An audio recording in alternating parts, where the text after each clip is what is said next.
Have you ever looked in the mirror and thought to yourself, wow, why can't I just stick to it? Right? Well, you're not alone.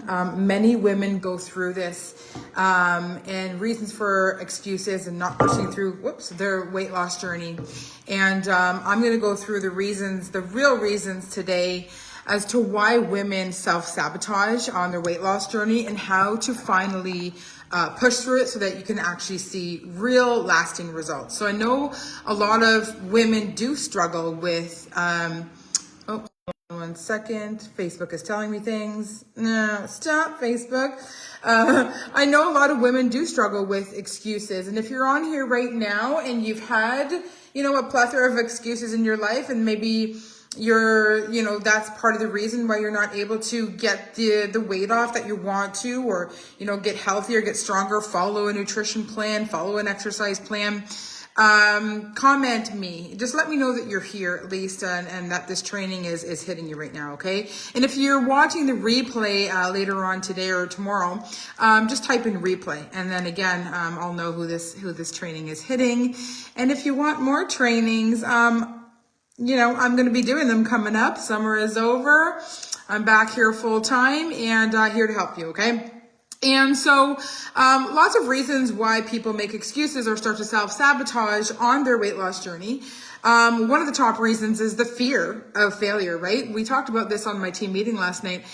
Basically, your fear, keeps people stuck, right? And, we all have a lot of fears, and we all have to work through those in our lifetime at some point, in order to achieve anything, really. I mean, how many times have you had to work through a fear in order to, go to school or apply for that job or that higher level position, or, do something exciting in your life that maybe you had always been scared to do, but then when you finally do it, you're like, oh my gosh, this is amazing.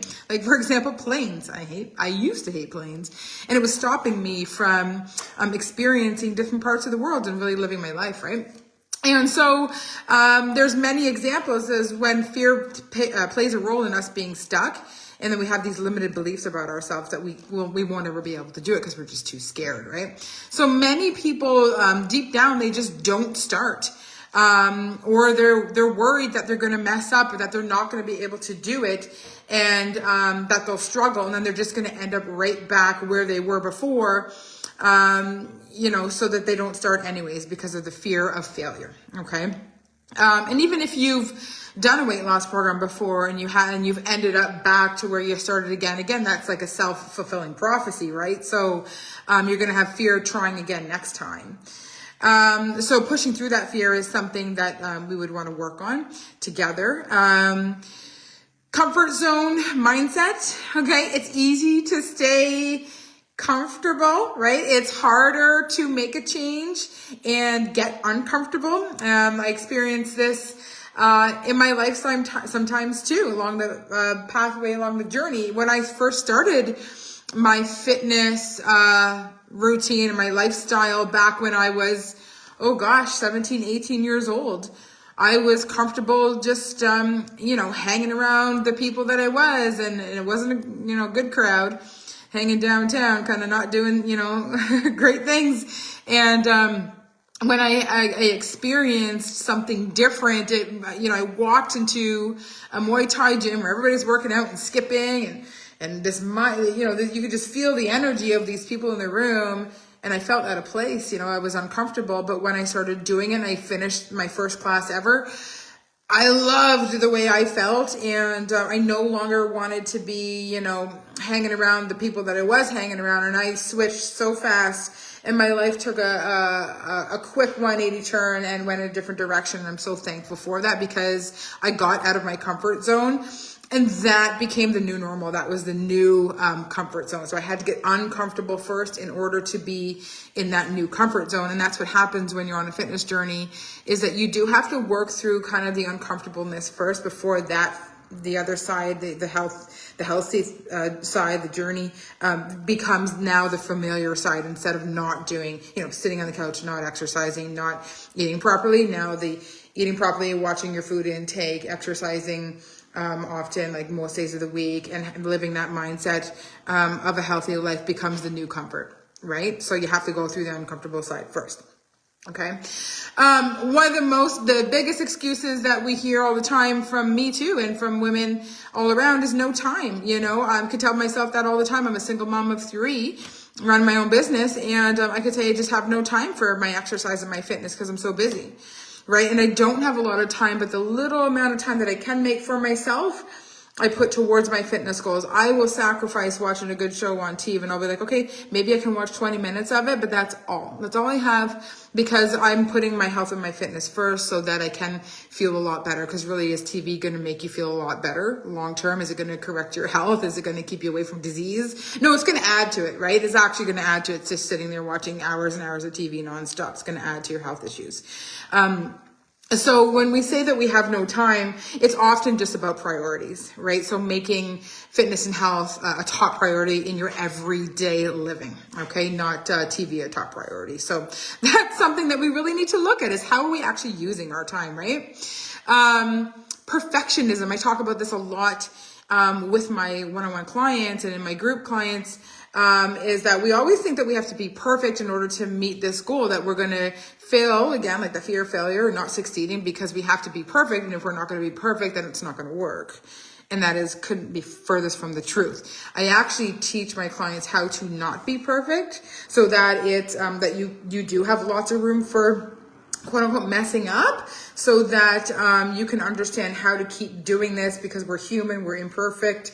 We mess up all the time, but what do we do afterwards, right? We can be good for so long or perfect for so long. We're always going to mess up and self-sabotage. So when people do like 100% all or nothing, eventually you're going to burn out and say, okay, I can't do this anymore. I give up, and then go backwards and have to start over. So if you learn more of a balance approach and mindset, and you kind of have an 80-20 rule, even 70-30 or 90-10, you get to decide.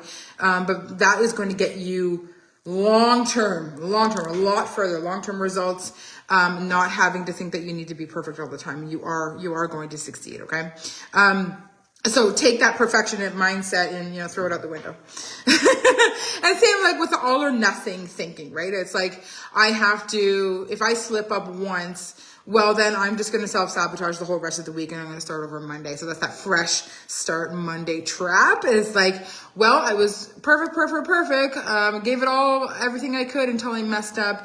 And because I messed up, I'm not doing this right, and I failed, and I feel ashamed, and I'm just going to self-sabotage the whole rest of the week and start over Monday. That never works, right? So that all or nothing thinking has to go out the window too. There's a window right there. Throw it all out, okay?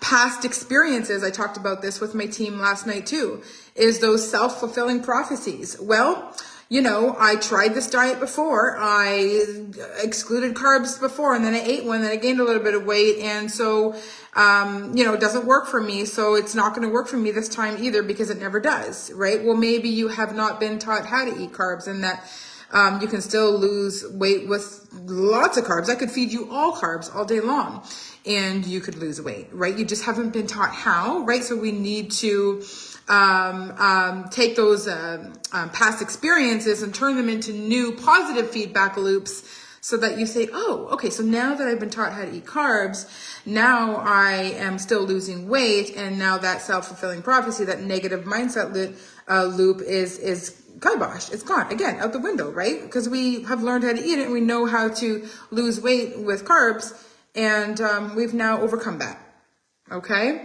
Let me know if this is making sense to you. If you're liking this, type makes sense, because I want to know that I'm going in the right direction with what we're talking about in terms of making excuses. Okay. Just type makes sense. Let me just look at my notes here, what I wrote down. Past experiences.